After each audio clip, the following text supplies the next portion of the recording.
Salah satu manfaat dari mencintai Rasulullah Shallallahu Alaihi Wasallam adalah digabungkan bersama Rasulullah pada tempat yang sama pada hari kiamat nanti. Yang kedua, orang yang mencintai Rasulullah Shallallahu Alaihi Wasallam akan diberikan anugerah di dunia ini dengan kelezatan keimanan, yang di dalam hadis disebut halawatul iman, manisnya iman. Ketika kita beriman, sebetulnya kita harus mempertanyakan apakah kita menikmati keimanan kita ini, apakah kita merasakan manisnya iman itu. Beberapa hadis Nabi Sallallahu Alaihi Wasallam dari Anas bin Malik. Hadis ini diriwayatkan oleh Bukhari juga dalam kitab Iman, malah dengan judul Bab Halawatil Iman, bab manisnya iman. Rasulullah Shallallahu Alaihi Wasallam bersabda, ada 3 hal yang apabila yang 3 itu ada pada diri seseorang, ia akan menemukan lezatnya keimanan, ia akan merasakan manisnya keimanan. 1, mencintai Allah dan Rasulnya lebih dari selain keduanya. Jadi mencintai Allah dan Rasulnya lebih dari selain keduanya, selain Allah dan Rasul. Yang kedua, dia mencintai seseorang karena Allah. Dan yang ketiga, dia sangat benci untuk dikembalikan kepada kekafiran setelah Allah menyelamatkannya dari kekafiran itu, sama bencinya seperti dia mau dilemparkan ke dalam api neraka. Ada 3 hal, kalau orang itu memiliki yang 3 itu pada dirinya, dia akan merasakan manisnya iman. 1, kecintaan kepada Allah dan Rasulnya lebih dari segala-galanya. Dan kedua, kecintaan kepada orang hanya semata-mata karena Allah. Dan ketiga, tidak ingin dikembalikan kepada kekafiran, seperti tidak inginnya dilemparkan ke dalam api neraka. Jadi hadis ini menunjukkan bahwa kecintaan kepada Rasulullah akan menumbuhkan kelezatan di dalam beriman, dalam menjalankan agama, kenikmatan di dalam keimanan. Dalam hadis yang lain yang diriwayatkan oleh Muslim, Nabi bersabda, akan merasakan lezatnya keimanan orang yang ridho kepada Allah sebagai Tuhannya, ridho kepada Islam sebagai agamanya, dan ridho kepada Muhammad sebagai Rasulnya. Zaqa ta'mal imani man radiya billahi rabba wa bil islami dina wa bi Muhammadin sallallahu alaihi wa alihi wasallama rasula. Itu diriwayatkan oleh Muslim. Jadi manfaat yang kedua dari mencintai Rasulullah sallallahu alaihi wasallam adalah memperoleh kelezatan iman. Yang ketiga, sebetulnya mestinya saya meletakkannya harusnya yang pertama. Atau yang pertama, tapi di sini saya sebut pada bagian yang ketiga. Kecintaan Allah. Orang yang mencintai Rasulullah akan memperoleh kecintaan Allah Subhanahu wa ta'ala. Ada sebuah ayat yang disebut ayat mahabbah, ayat kecintaan. Itu dalam surat Ali Imran ayat 31. Qul in kuntum tuhibbunallaha fattabi'uni yuhibbukumullah wa yaghfir lakum. Katakan oleh kamu Muhammad, jika kamu mencintai Allah, ikutilah aku, kata Rasulullah. Nanti Allah akan mencintai kamu dan mengampuni dosa-dosa kamu. Jadi orang yang mencintai Rasulullah Sallallahu Alaihi Wasallam akan memperoleh kecintaan Allah Subhanahu Wa Taala. Yang keempat, orang yang mencintai Rasulullah Sallallahu Alaihi Wasallam tidak akan bertepuk sebelah tangan. Kalau mencintai selain Rasulullah, ada kemungkinan kita bertepuk sebelah tangan. Bukan ada kemungkinan, sudah sering terjadi. Sering terjadi kita mencintai satu pihak saja. Betapa banyak di antara kita ini yang menjadi penggemar, saya tidak hafal itu bintang-bintang film yang main di sinetron. Ustaz Samsuri malah lebih hafal ya. Siapa misalnya? Ustaz Marisa. Hafal ya?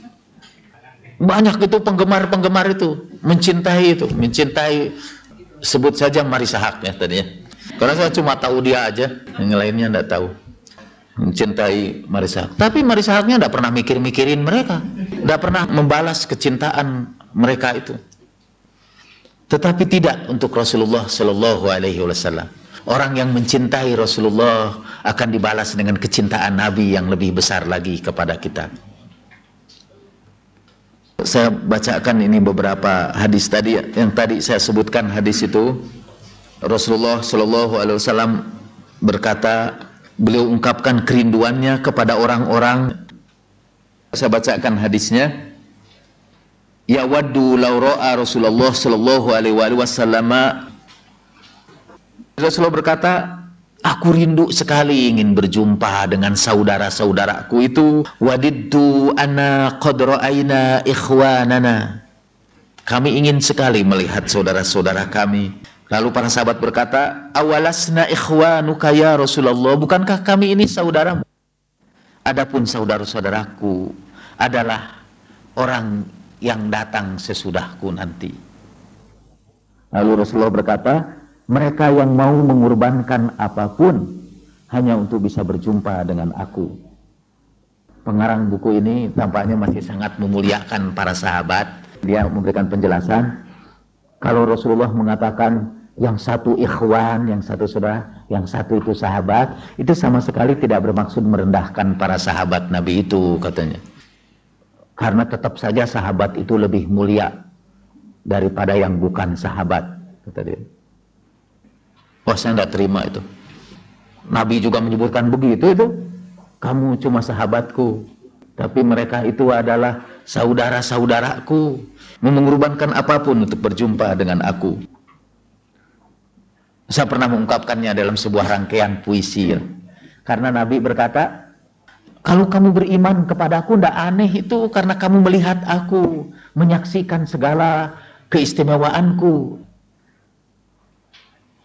Tapi mereka itu tidak pernah berjumpa dengan aku, hanya mendengar tentang diriku, kata Rasulullah. Kemudian mereka beriman kepadaku dan membela agamaku. Itu derajatnya lebih tinggi. Karena mereka memiliki kecintaan kepada Rasulullah Shallallahu Alaihi Wasallam yang lebih tulus, yang lebih suci lah. Nah, jadi manfaat yang keempat, orang yang mencintai Rasulullah Shallallahu Alaihi Wasallam akan dirindukan oleh beliau. Mereka lah yang akan dijemput Nabi ketika mereka mengembuskan nafasnya yang terakhir. Mereka yang akan diberikan minuman oleh Nabi dari telaga Al-Kautsar ketika mereka kehausan di alam mahsyar nanti. Mereka juga yang nanti akan bergabung bersama Rasulullah Shallallahu Alaihi Wasallam pada tempat yang sama, di tempat yang mulia. Manfaat yang kelima, mereka akan memperoleh kebahagiaan. Atau sebelum itu, mereka akan memperoleh syafaat Nabi Shallallahu Alaihi Wasallam. Dalam hadis yang lain Nabi bersabda, syafaatku wajib diberikan kepada mereka yang mencintai aku. Barang siapa yang mencintai aku, kata Nabi, aku akan berikan syafaat kepadanya pada hari kiamat. Jadi memperoleh syafaat. Nanti ada perbincangan khusus tentang syafaat Nabi itu. Berbeda dengan kebanyakan orang, atau berbeda dengan pendapat saya dulu, saya berpendapat bahwa syafaat Nabi itu bukan hanya diberikan pada hari akhirat saja. Ada syafaat Nabi yang ditangguhkan pada hari akhirat, juga ada syafaat Nabi yang diberikan kepada kita di dunia ini. Bahwa Nabi Shallallahu Alaihi Wasallam itu bisa kita mintai tolong, dimintai bantuan, hatta untuk kehidupan kita di dunia sekarang ini. Dalam buku itu ada banyak cerita tentang bantuan Rasulullah Shallallahu Alaihi Wasallam kepada orang yang menginginkannya. Saya akan menyebut salah satu di antaranya saja yang masih ingat. Ada seorang yang mau berangkat naik haji, kemudian tengah jalan ada seorang yang menemui dia. Tolong bawakan surat ini untuk Rasulullah Shallallahu Alaihi Wasallam. Dia diminta untuk menguburkan itu pada pusara Nabi yang mulia. Singkatnya cerita, orang itu pergi haji, kemudian pulang lagi, dijemput lagi di tempat itu, dia diperlakukan dengan hormat. Langsung orang itu, terima kasih atas bantuan kamu. engkau sudah menyampaikan suratku kepada Rasulullah sallallahu alaihi wasallam pada hari sekian, pada tanggal sekian, pada jam sekian. Sampai orang itu keheranan. Padahal dia belum ceritakan bahwa dia sudah menguburkan surat itu. Kok dia sudah tahu? Orang itu kemudian bertanya, apa yang sebetulnya terjadi? Dahulu ketika aku mengantar kamu untuk berangkat haji itu, di sampingku ada seorang anak. Sebelum aku punya anak itu, aku punya cerita lagi. Biasanya kan dalam cerita ada cerita lagi. Saudaraku itu meninggal dunia. Dan dia meninggalkan seorang anak kecil. Lalu aku pelihara baik-baik. Tidak lama kemudian anak kecil itu pun meninggal dunia, menyusul kedua orang tuanya. Pada waktu dia meninggal dunia, aku bermimpi. Aku berada di padang mahsyar di hari akhirat itu. Aku kehausan bersama jutaan orang yang kehausan itu. Dan aku lihat anak kecil itu bawa minuman. Aku panggil dia. Ya anak, tolong berikan minuman ini kepadaku. Lalu si anak itu berkata, aku berikan minuman ini kepada ayahku lebih dahulu sebelum aku berikan kepada kamu. Setelah itu aku terbangun. Aku membayangkan alangkah inginnya aku juga nanti pada hari akhirat ada seorang anak yang memberikan minuman kepadaku. Dan anak itu ya karena dia meninggal dunia mungkin pada waktu kecil ya, dia membantu orang tuanya memberikan. Lalu aku berdoa kepada Allah agar aku dianugerahi seorang anak. Dan anak itu adalah anak yang berada di sampingku ketika aku mengantar kamu pergi haji itu. Dan dalam surat itu aku meminta kepada Rasulullah Shallallahu Alaihi Wasallam agar anakku itu diambil Tuhan, supaya nanti aku bisa bersabar ditinggalkan dia dan dapat keberuntungan diberi minum dari tangan anakku sendiri pada hari kiamat nanti. Dan setelah engkau pergi, setelah berapa saat, pada tanggal itu yang tadi disebutkan, dia jatuh sakit panas, demam, yang kemudian membawanya ke hadirat Allah Subhanahu wa Ta'ala. Aku waktu itu yakin bahwa ketika dia meninggal dunia, pada saat itulah engkau menyampaikan suratku kepada Rasulullah Sallallahu Alaihi Wasallam. Believe it or not, I really believe it. Pada sebuah buku yang berisi kumpulan kisah-kisah para ulama besar yang meminta bantuan kepada Rasulullah Sallallahu Alaihi Wasallam. Dan Rasulullah seperti saya katakan akan membalas kecintaan kita kepadanya dengan kecintaan beliau juga, dengan kasih sayangnya kepada kita. Dan kasih sayang Rasulullah itu sudah dinaskan di dalam Al-Quran kan, laqad ja'akum rasulun min anfusikum azizun alaihi ma anittum harisun alaikum bil mu'minina raufur rahim. Telah datang kepadamu seorang rasul dari antara kamu sendiri yang berat hatinya melihat penderitaan kalian, yang sangat ingin kalian itu memperoleh kebahagiaan. Dialah yang sangat santun dan sangat sayang kepada orang-orang yang beriman. Jadi Rasulullah Shallallahu Alaihi Wasallam, mungkin ini agak baru ya, itu mendengar permintaan tolong ibu-ibu dan bapak-bapak. Ada kemudian yang memprotes saya tadi itu. Kalau kita mencintai Rasul, seharusnya kita tidak meminta, kita harus memberi. Karena cinta itu saya baru dengar definisi cinta itu dari Ibu Irma Huta Barat kemarin dalam diskusi di DKI. Karena yang disebut cinta ialah giving without asking, memberi tanpa meminta. Sementara kita harus meminta ini kepada Rasulullah Sallallahu Alaihi Wasallam, bukan memberi. Lalu saya katakan bahwa meminta kepada Rasulullah itu sama seperti anak kecil yang datang mendekati ibunya atau yang memegang tangan ibunya meminta bantuan orang tuanya, atau seorang anak kecil yang merintih di hadapan bapaknya, "Pak, cobalah sekarang ini pulang ke rumahnya lebih awal. Cobalah tinggalkan kerjaan tuh sewaktu-waktu, berkumpul bersama kita semua." Itu sebutnya ucapan keluarga saya juga. Tinggalkan tuh sibukan itu, sekali-kali ngumpullah kita ini bareng-bareng di sini. Itu minta sebetulnya, tapi itu permintaan karena cinta. Karena kalau orang mencintai seseorang, dia akan meminta kehadiran orang itu di samping dia. Itu yang disebut istighosah. Dan kemudian seperti bayi yang merengek meminta kepada ibunya agar mengalirkan air susu untuk mengenyangkan rasa laparnya. Seperti itu juga seorang pecinta yang meminta kepada Rasulullah Shallallahu Alaihi Wasallam. Karena itu saya tidak mau mendefinisikan cinta sebagai giving without asking. Ada repot juga. Apa yang bisa kita berikan untuk Rasulullah Shallallahu Alaihi Wasallam itu? Jadi mulai aja dari minta kepada Rasulullah. Dan manusia itu abdul ihsan. Al-insan kata abdul ihsan. Manusia itu cenderung mencintai orang-orang yang pernah berbuat baik kepadanya. Kita ini akan cinta dengan sendirinya kepada orang yang selalu baik kepada kita itu, yang selalu menolong kita itu. Itu fitrah itu.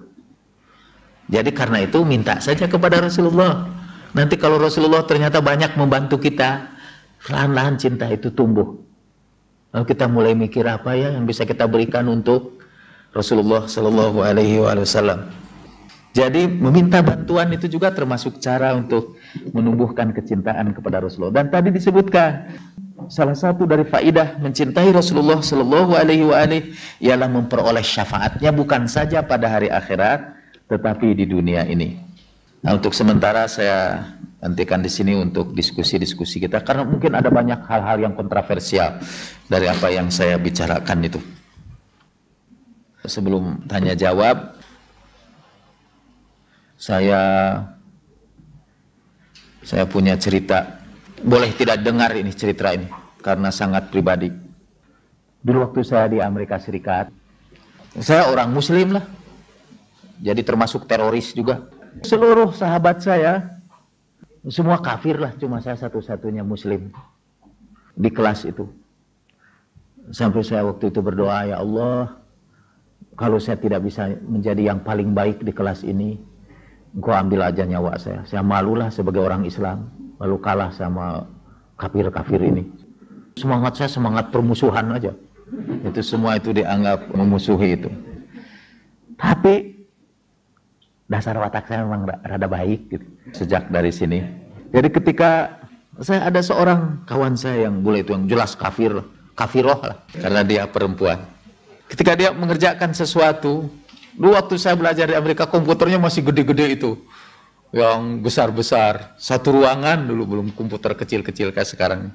Dan pakai punch card itu yang diketikan gitu, dimasukkan datanya ke situ. Ada seorang kawan saya itu tahu. Itu kawan saya itu tahu betul, itu orang yang paling judes di kelas itu.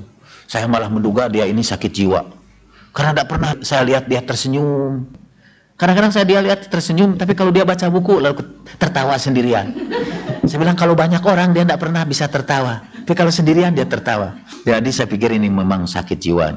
Satu saat dia lagu merengut, bingung dia menghadapi data komputernya itu yang tidak bisa dia akses, selalu error. Lalu saya mendekati dia, itu sebetulnya tadi karena watak saya aja yang bagus. Jadi saya dekati dia, could I be of help? Ya kata dia. Lalu saya tolonglah ala kadarnya sampai dia menyelesaikan masalah itu. Dan saya sudah melupakan peristiwa itu. Setelah itu, satu saat saya harus check out sebuah buku dari reading room itu. Tugas saya sudah hampir terakhir. Sudah sejak dari dulu saya biasa menyelesaikan tugas pada hari-hari terakhir. Jadi saya cek itu, saya mau check out buku itu sudah ada yang check out seseorang yang lain. Jadi saya dengan sedih pulang ke rumah dengan tidak mendapatkan buku itu. Wah sudah, saya bilang saya bakal fail ini, atau paling tidak dapat C lah, karena tidak membaca buku itu.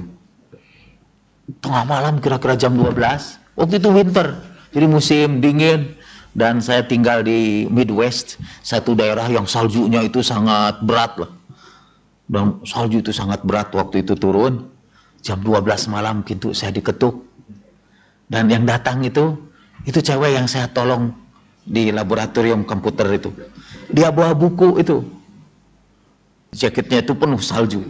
Katanya dia pergi menempuh perjalanan kira-kira 3 jam di atas jalan yang bersalju licin, pergi ke Iowa City, satu tempat yang jauh dari tempat saya tinggal di Ames.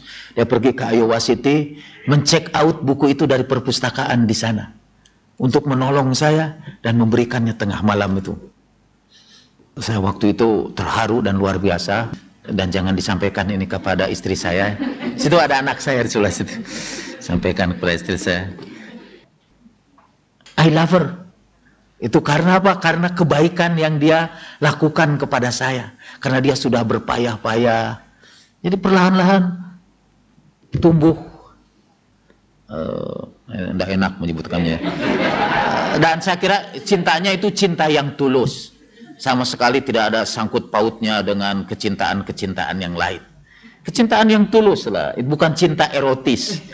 Itu cinta agape lah ya. Satu kecintaan yang agung itu. Karena apa? Karena kebaikan dia terhadap saya. Dan menurut saya, tapi mungkin saya hanya pede aja, saya pikir dia juga mencintai saya. Karena dia mau berpayah-payah menempuh salju, pergi ke tempat yang sangat jauh tanpa sepengetahuan saya kan. Dia hanya mau men-surprise saya, mengejutkan saya dengan kebaikan yang dia lakukan kepada saya. Dan mengapa dia berbuat baik seperti itu? Karena saya pernah berbuat baik kepadanya itu. Jadi maksudnya kita juga bisa menumbuhkan kecintaan kita kepada Rasulullah Sallallahu Alaihi Wasallam apabila kita berulang kali merasa Rasulullah sudah membantu kita, Rasulullah sudah menolong kita, Rasulullah sudah berbuat baik kepada kita. Nah, bagaimana caranya supaya kita meminta tolong kepada Rasulullah Sallallahu Alaihi Wasallam itu yang akan disampaikan dalam rangkaian-rangkaian kuliah kita, insya Allah. Silakan. Yang harus diingat bukan kisah cintanya, tapi yang diingat ialah bahwa cinta itu tumbuh karena kebaikan. Hal jazaul ihsan illal ihsan.